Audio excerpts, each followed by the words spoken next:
નમસ્કાર વિદ્યાર્થી મિત્રો. એક્ટિવિટી 4 જેની અંદર રીડ ધ સ્ટોરી વાર્તા 5. સૌપ્રથમ પહેલાં હું તમને એની થોડી સ્ટોરી કહી દઉં કે અહીંયા આગળ આ સ્ટોરીની અંદર તમને અહીંયા જોવા મળે છે કે કંઈક સરસ મજાની વાનગી બનાવેલી છે. તમને નાળિયેર દેખાય છે, થોડાક શાકભાજીના ટુકડા દેખાય છે, મીઠા લીમડાના પાન અને તૈયાર થયેલી વાનગી. એટલે આ બધી વસ્તુઓ દ્વારા આપણી અહીંયા આપેલી આ વાનગી તૈયાર થાય છે. હવે આ વાનગી માટે એની સ્ટોરી કંઈક એવી છે કે ત્રવણકુર નામના રાજ્યના મહારાજા, અહીંયા આપ્યું છે મહારાજા ઓફ ત્રવણકુર. ત્રવણકુરના મહારાજા જે છે એમણે એક મોટો જમણવાર રાખ્યો હોય છે, જેની અંદર તેઓએ ખૂબ જ મહત્ત્વના એમના મહેમાનો બોલાવ્યા હોય છે. અને રાજા પોતે એવું ઈચ્છે છે કે આ માટે એટલે કે પોતાના મહેમાનો માટે ખાસ પ્રકારના વ્યંજનો, ખાસ પ્રકારની વાનગીઓ બનાવવામાં આવે, જેથી તેઓ જ્યારે આ વાનગીઓ બને છે એ વખતે પોતે જ રસોડાની અંદર જાય છે અને જુએ છે. તો એ રસોડાની અંદર જઈ અને જુએ છે કે બધી જ વાનગીઓની સરસ સુગંધ આવતી હોય છે. એ રસોઈયાને કહે છે, એમની નજર અચાનક જ શાકભાજીના નકામા ભાગ એટલે કે જેને આપણે નકામો વેસ્ટ, કચરો કહીએ છીએ, એવા ભાગ ઉપર પડી. તો રસોઈયાને કહે છે કે તમે આટલું બધું આ વેસ્ટ કરી શકો નહીં અને બગાડી શકો નહીં. તમે કંઈ પણ ઉપાય કરી અને એનો ઉપયોગ કરો. તો આ રસોઈયો એ પણ વિચારી અને એનો કંઈક નવી જ વાનગી બનાવવા પ્રયત્ન કરે છે. અને એ વાનગી બનાવવાનો જે એનો પ્રયત્ન છે એમાં એક સરસ મજાની વાનગી બને છે જેનું નામ આપવામાં આવ્યું છે અવિયલ. તો અહીંયા આપણે જોઈએ, first the Maharaja of Travancore ordered a huge dinner. બરાબર ધ્યાન રાખજો. ત્રવણકોરના મહારાજાએ હ્યુજ ડિનર એટલે કે વિશાળ જમણવારનો, મોટા જમણવારનો હુકમ કર્યો. That was for many important guests. ઘણા બધા મહત્ત્વના મહેમાનો માટે. So the Maharaja personally came to the kitchen. તેથી મહારાજ પોતે એટલે કે રાજા પોતે વ્યક્તિગત રીતે રસોડાની મુલાકાતે આવ્યા. He wanted best dishes for the guests. તેઓ મહેમાનો માટે સારા વ્યંજનો ઈચ્છતા હતા. The cook was busy with his work when the Maharaja came. રસોઈયો જ્યારે મહારાજ આવ્યા ત્યારે પોતાના કામની અંદર વ્યસ્ત હતો. અહીંયા બરાબર જોજો વાનગી તમે. હવે આગળનું પેજ જોઈએ આપણે. Welcome my lord, I am happy to see you here. મારા મહારાજ, માય લોર્ડ એટલે મારા મહારાજ, તમારું સ્વાગત છે. I am happy to see you here. હું તમને અહીં જોઈને ખુશ છું. Cook say welcome my lord, I am happy to see you here. રસોઈયો કહે છે કે મારા મહારાજ, હું તમને અહીં જોઈને ખુશ છું. કિંગ સે your dishes smell really good. તમારી ડિશિસ એટલે કે તમારી વાનગીઓની સ્મેલ, સુગંધ ખરેખર ખૂબ સરસ છે. કુક સે થેન્ક યુ યોર મેજેસ્ટી. તો રસોઈયાએ કહ્યું તમારો આભાર. યોર મેજેસ્ટી એટલે મારા મહારાજ. મહારાજ તમારો આભાર. કિંગ સે, અહીંયા કૌંસમાં ફરી એકવાર હું રિપીટ કરું છું, કૌંસમાં આપેલું જે વાક્ય છે એ ક્રિયા દર્શાવે છે, એટલે મીન્સ કે એ જે એક્શન કરે છે એ દર્શાવે છે. Pointing to the scrap in the basket. ટોપલીની અંદર પડેલો સ્ક્રેપ, આમ સ્ક્રેપ એટલે ભંગાર, પણ અહીંયા આગળ શાકભાજીનો જે નકામો ભાગ છે એના માટે સ્ક્રેપ શબ્દ વપરાયો છે. ટોપલીમાં પડેલ નકામા શાકભાજી તરફ ઇશારો કરીને what is there in the basket. રાજા પૂછે છે કે આ બાસ્કેટમાં, આ ટોપલીમાં શું છે. Cook say that is vegetable waste your majesty. તો રસોઈયો કહે છે મહારાજ, તે શાકભાજીનો નકામું શાકભાજી છે. આઈ વિલ થ્રો ઇટ અવે. હું તેને ફેંકી દઈશ. King say no no you can not waste all the vegetables. તો રાજા કહે છે ના ના, તમે આ બધા શાકભાજી બગાડી શકો નહીં. વેસ્ટ એટલે બગાડવું, બગાડી શકો નહીં. Find a way to use them. Find a way એટલે કે કંઈક એનો ઉપયોગ કરવાનો માર્ગ શોધો. Find a way to use them, તેમના ઉપયોગનો માર્ગ શોધો, રસ્તો શોધો. કુક સે શ્યોરલી આઈ વિલ, તો રસોઈયો કહે છે કે ચોક્કસ હું કરીશ, આઈ વિલ હું કરીશ. Then the king left the kitchen, then એટલે પછી રાજા રસોડામાંથી બહાર ગયો. ધ કુક વોઝ વરીડ, રસોઈયો ચિંતિત હતો. He stared at the scraps and started thinking. Stare એટલે જોવું, તેણે નકામા શાકભાજી તરફ જોયું અને વિચારવાનું, સ્ટાર્ટેડ થિંકિંગ, થિંક એટલે વિચારવું, અને વિચારવાનું શરૂ કર્યું. હી હેડ એન આઈડિયા, તેને એક વિચાર આવ્યો. He first wash the vegetables, તેણે સૌ પ્રથમ શાકભાજી ધોયા. Then he cut the vegetable into long strips, long strips એટલે લાંબી ચીરીમાં. પછી તેણે શાકભાજીને લાંબી ચીરીમાં કાપ્યા. He put them in a big pot, અને પછી તેને મોટા વાસણની અંદર મૂક્યા. He started to cook it, તેને તે રાંધવાનું શરૂ કર્યું. He ground some fresh coconut, green chillies and garlic together. તેણે ફ્રેશ કોકોનટ એટલે કે તાજું નાળિયેર, ગ્રીન ચીલીઝ લીલા મરચાં, એન્ડ ગાર્લિક અને લસણને ભેગું ગ્રાઉન્ડ કર્યું એટલે કે દળી લીધું, પીસી લીધું. He added this paste into the vegetables, તેણે આ પેસ્ટને એટલે કે કોકોનટ, ગ્રીન ચીલી અને ગાર્લિક એટલે કે લસણની પેસ્ટને તે શાકભાજીમાં ઉમેરી. એડેડ એટલે ઉમેરવું. હી ધેન એડેડ સોલ્ટ ટુ, પછી તેણે મીઠું પણ ઉમેર્યું. અહીંયા TOO અર્થ થાય પણ, પછી તેણે મીઠું પણ ઉમેર્યું.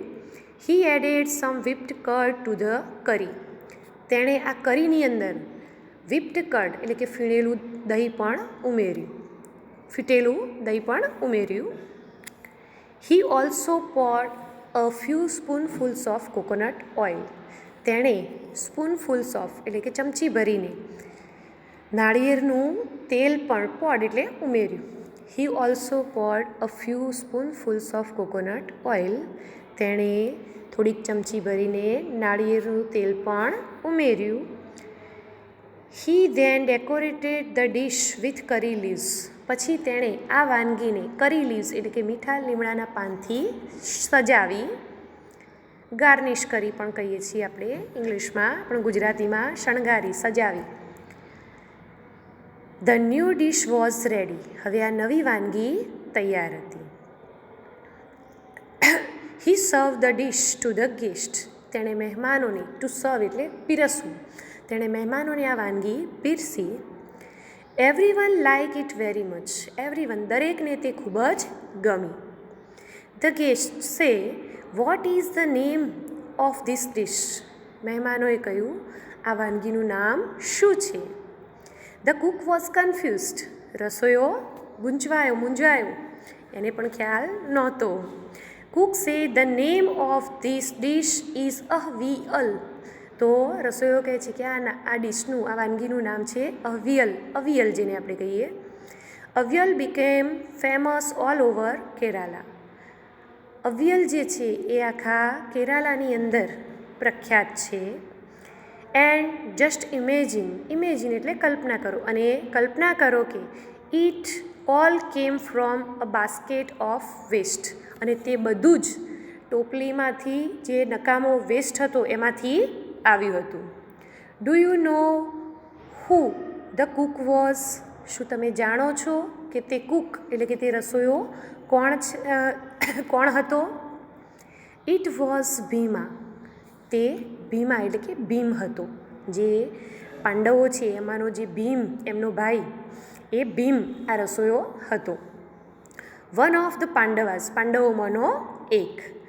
And the king was king Virata, અને રાજા કોણ હતો, રાજા Virat. Pandavas were hiding in his kingdom, પાંડવો તેના રાજ્યની અંદર છુપાઈ અને રહ્યા હતા. આપણે જાણીએ છીએ અજ્ઞાતવાસની અંદર તેઓ વિરાટ રાજાને ત્યાં રોકાયા હતા. આ એ જ સમયે એ વખતનો આ પ્રસંગ, આ સ્ટોરી છે. Avial is also popular in Tamil Nadu, avial તમિલનાડુમાં પણ લોકપ્રિય છે. અહીંયા આગળ આપણે આ અવયલ વિશે જાણ્યું. હવે આ સ્ટોરીના આધારે આપણે આગળ એક્સરસાઇઝ કરવાની છે.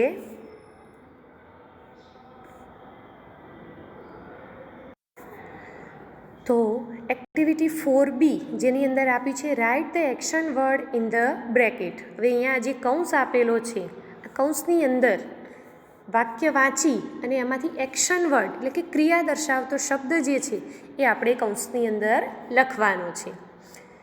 પહેલું એક્ઝામ્પલ આપેલું છે the king left the kitchen. તો અહીંયા લેફ્ટ એટલે ગયો, એ શું છે? ક્રિયાપદ છે, ક્રિયા દર્શાવતો શબ્દ, એટલે અહીંયા કૌંસમાં લેફ્ટ લખેલું છે.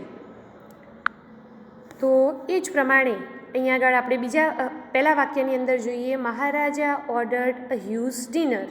તો અહીંયા આગળ કયું ક્રિયાપદ વાક્યમાં દર્શાવે છે એક્શન વર્ડ? તો મહારાજા ઓર્ડર્ડ. અહીંયા બ્રેકેટની અંદર તમારે લખવાનું છે. બીજું વાક્ય the Cook wash the vegetables. તો અહીંયા આગળ કુક વોશ ધ વેજીટેબલ્સ, રસોઈયાએ શાકભાજી ધોયા. તો કયું છે ક્રિયા દર્શાવતો શબ્દ? વોશ્ડ.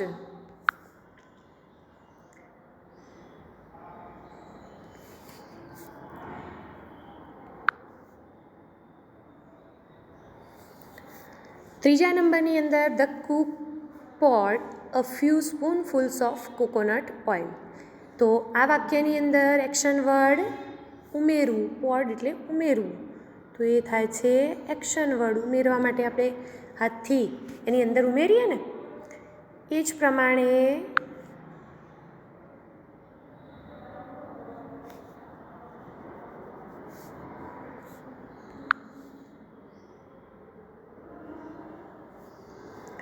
ચોથું વાક્ય જે છે એની અંદર જુઓ the cook ground some fresh coconut, green chillies and garlic together. Together એટલે ભેગા. રસોઈયાએ તાજું નાળિયેર, લીલા મરચાં અને લસણને ભેગા ગ્રાઉન્ડ કર્યા, પીસ્યા. તો એનું અહીંયા એક્શન વર્ડ શું થાય છે? પીસવાનું, તો ground. The Cook decorated the dish with curry leaves. તો પાંચમા વાક્યની અંદર શું છે એક્શન વર્ડ? ડેકોરેટેડ.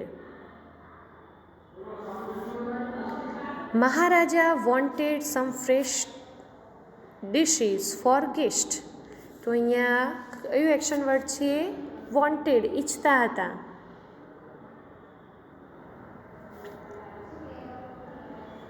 સાતમું વાક્ય the cook added some whipped curd to the curry leaves.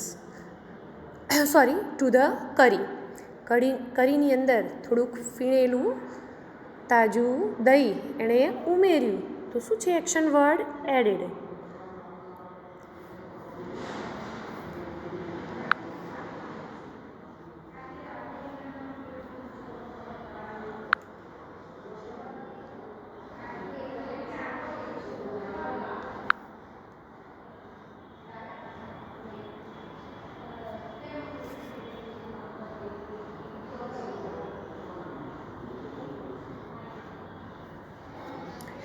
આઠમા વાક્યની અંદર the Cook cut the vegetables into long strips.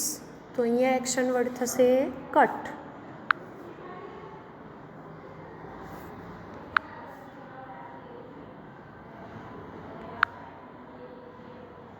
અહીંયા જે વર્ડ નીચે હું અંડરલાઇન કરું છું એ તમારે અહીંયા આ બ્રેકેટની અંદર લખવાના છે, બરાબર? 10મું વાક્ય Maharaja personally came to the kitchen. Maharaja વ્યક્તિગત રીતે એટલે કે પોતે જાતે રસોડાની મુલાકાતે આવ્યા. અહીંયા આગળ એક્શન વર્ડ છે કેમ. તો અહીંયા આ એક્સરસાઇઝ આપણે નોટની અંદર લખીશું, એટલે કે એક્ટિવિટી 4B એ તમારે નોટબુકમાં લખવાની છે. આગળ પણ એક્ટિવિટી 1ની અંદર મેં B અને C એ તમને લખવાનું કહ્યું છે. તો વિદ્યાર્થી મિત્રો, જે એક્ટિવિટી હું તમને લખવાની કહું એ તમે લખજો.